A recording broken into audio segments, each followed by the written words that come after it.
आप सभी को शुभ संध्या।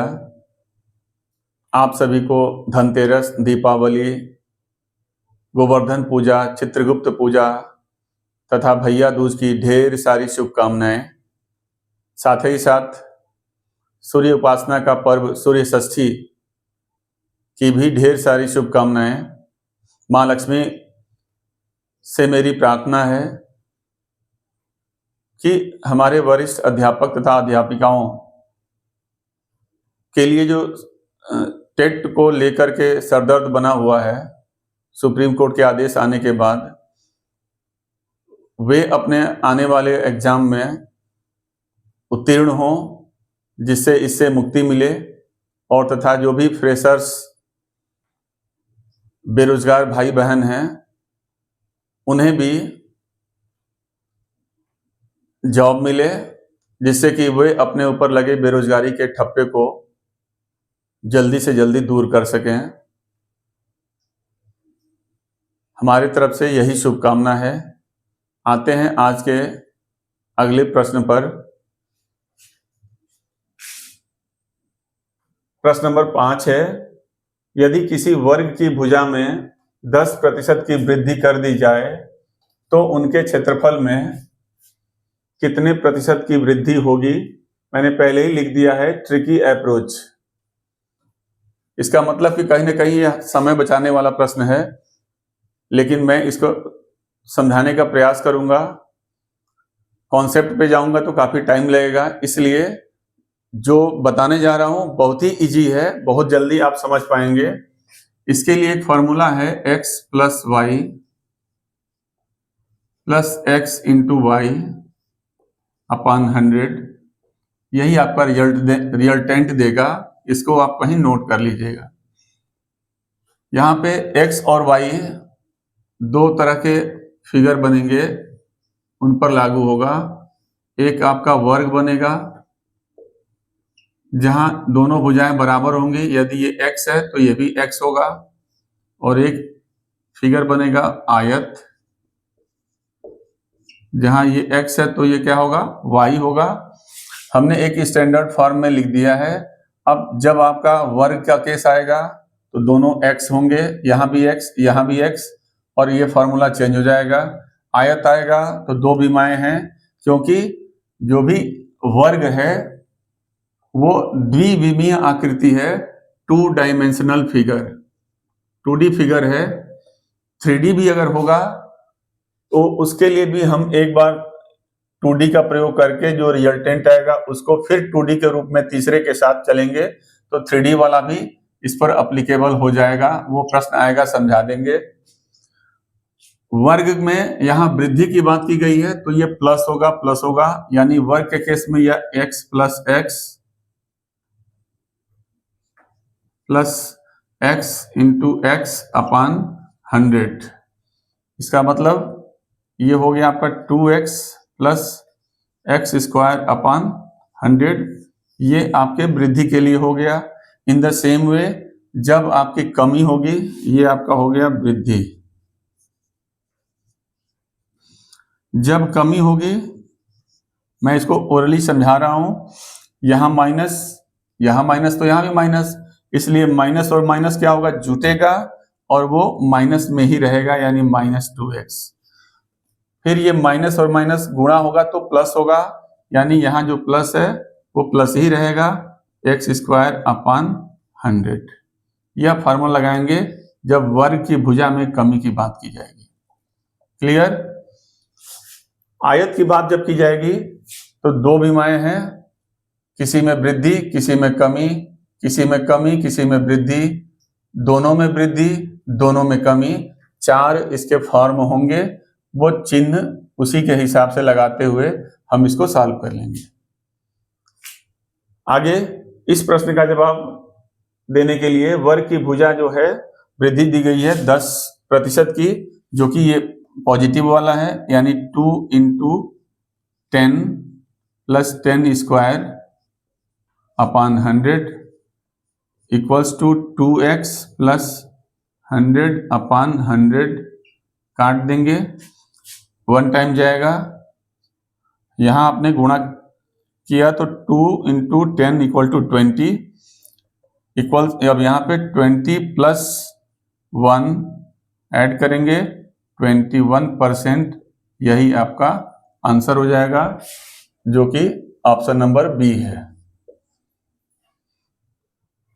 यह मुंह जबानी करेंगे, क्योंकि जब हम लगाते हैं ऐसे प्रश्नों को तो ये मान के चलते हैं कि हमारे जो ये 2x है तुरंत 20 हो जाता है। सॉल्व क्या करना होता है, केवल x स्क्वायर अपॉन 100 को सॉल्व करते हैं, बाकी हम 2x को सॉल्व किए रहते हैं, उसमें ऐड कर देते हैं।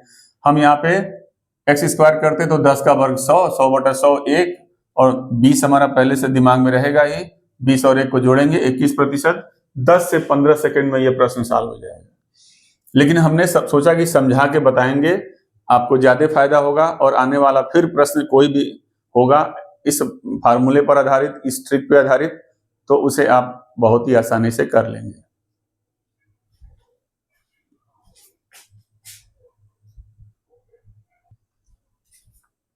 अगला प्रश्न है छठा, मोहन की 5 वर्ष पूर्व उम्र तथा 9 वर्ष बाद उम्र का गुणनफल 15 है, तो मोहन की वर्तमान आयु है।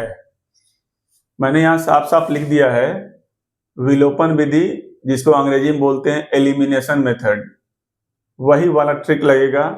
हम अगर कॉन्सेप्ट के तहत लगाने जाएंगे तो काफी समय लगेगा, क्योंकि मैं उसका एग्जांपल बता दूं।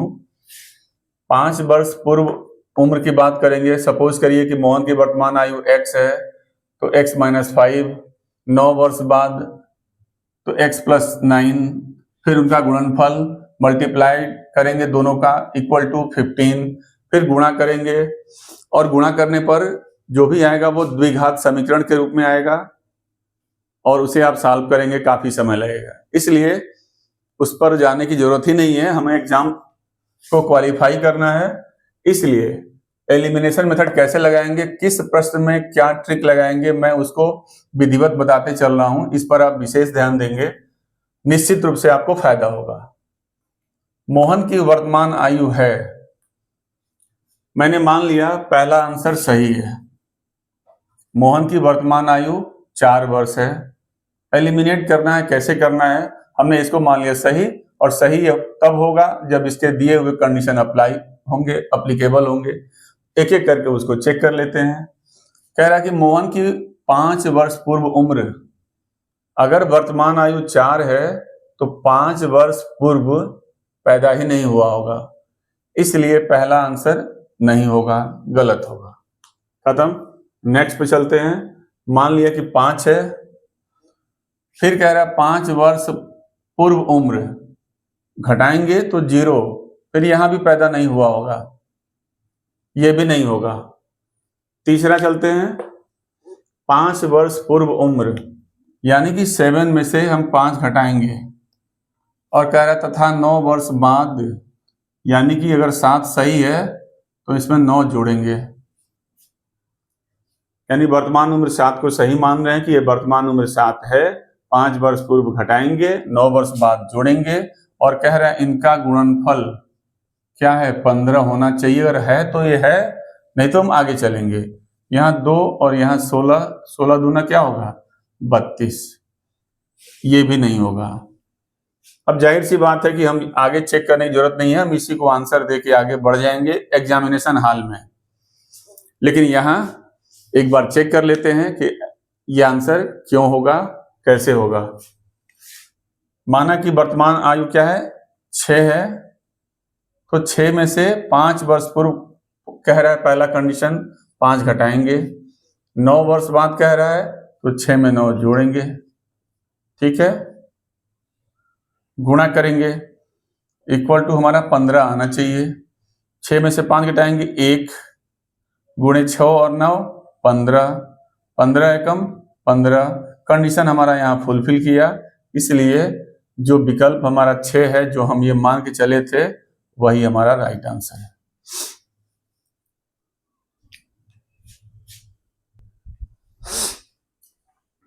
अगला प्रश्न है, 2 संख्याओं के लसा और मसा का गुणनफल 336 है और उनके बीच का अंतर है 10 है और उनके बीच का अंतर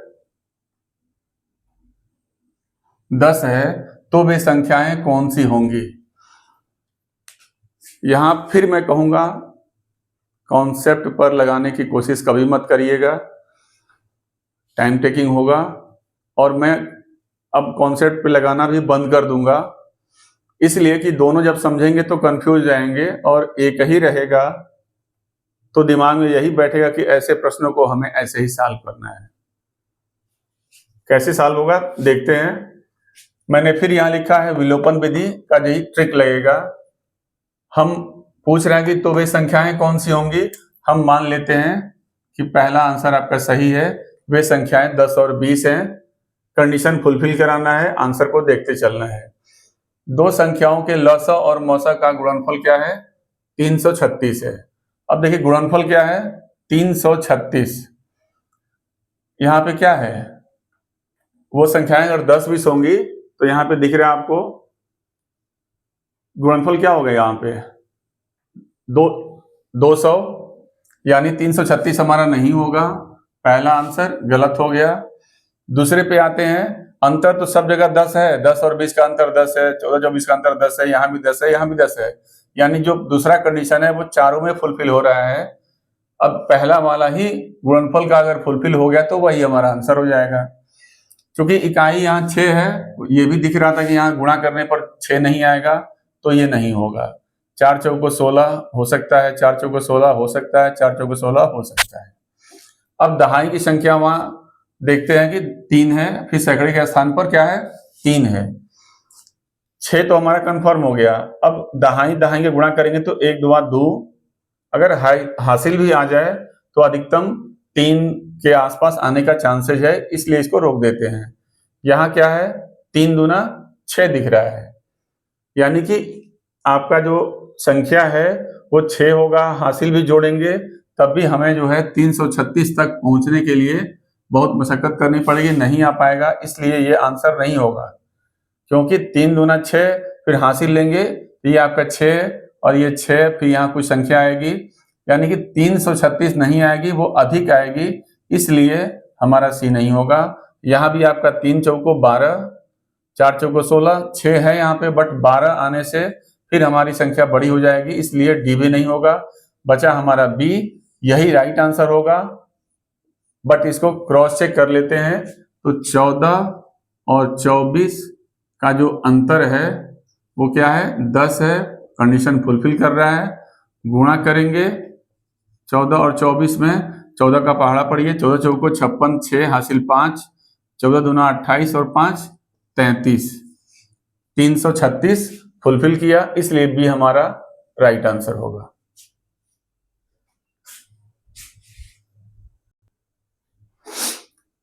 अगला प्रश्न है जो कि 8वां है। इसके पहले हमारी नंबरिंग छूट गई थी, 6 ही रह गया था, वो 7th था, अब 8th यानी 8वां है। यदि 102.7 को P बटा Q के न्यूनतम रूप में व्यक्त किया जाए तो Q है, यानी Q की वैल्यू बतानी है हमें, और न्यूनतम रूप में, इस रूप में व्यक्त करना P बटा Q के, और वो भी न्यूनतम रूप में। तो आपकी संख्या है 102.7।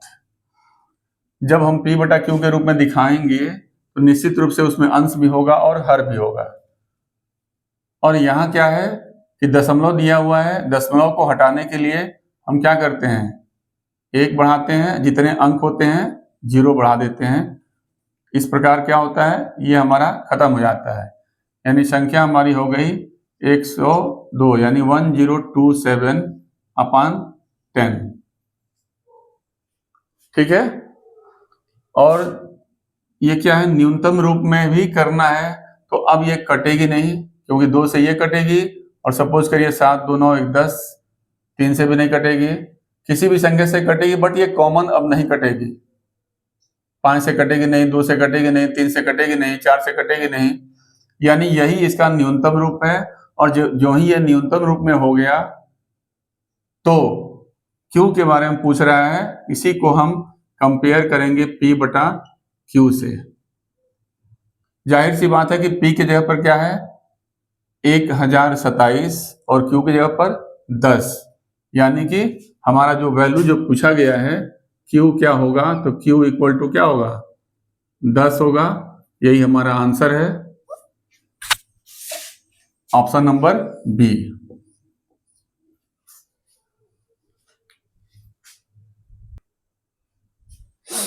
अगला प्रश्न, कोई संख्या अपने 20% से 60 अधिक है, वह संख्या है।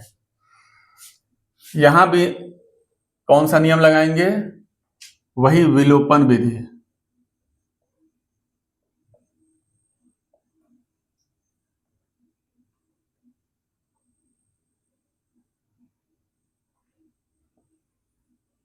Elimination method.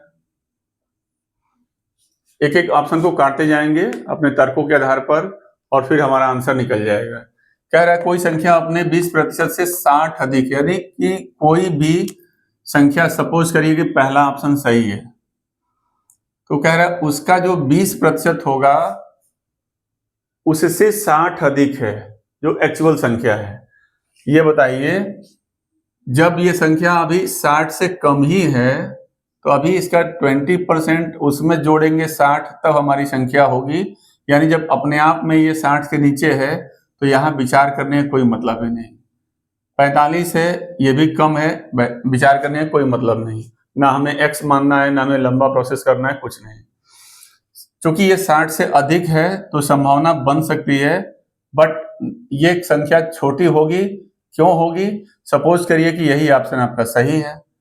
इसका 20%, 6.5 और 6.5 कितना होगा, 13, क्योंकि 10% क्या होगा 6.5, हम पॉइंट लगा देंगे, 13 हो गया। अब 13 में हम क्या करेंगे, 60 अधिक है, यानी 60 जोड़ेंगे तो ये संख्या बनेगी 73, और हमारी क्या है 65, इसलिए ये भी हमारा ऑप्शन नहीं होगा, गलत है। अब आगे हमें चेक करने की जरूरत ही नहीं है, हमारा आंसर क्या होगा 75 डी, और यही करके हम एग्जाम में आगे बढ़ जाएंगे। बट जस्टिफाई भी मैं कर दे रहा हूं साथ साथ कि सपोज करिए कि हमारी संख्या क्या है 75 है, इसका 20% यानी पॉइंट लगाएंगे तो क्या हो जाएगा 10% हो जाएगा। 20% के लिए क्या होगा, इसका डबल कर देंगे यानी 15। अब क्या है 15, जो भी 20% है उससे 60 अधिक है, यानी जो 15 है उससे क्या है 60 अधिक है, यानी वो संख्या क्या होगी 75। क्या होगी 75, यानी कि ये अपने आप में 75 है, इसका 10% हम 7.5 लिए, ओके, 20% 15 लिए, और उस 15 में 60 अधिक का कंडीशन को अप्लाई किए। जो ही अप्लाई कर रहे हैं तो 75 पहुंच जाएगा, यानी सेल्फ ये स्वयं में जो संख्या है वह आ जा रही है, यानी कंडीशन यहाँ फुलफिल हो रहा है, इसलिए answer is 75, option number D.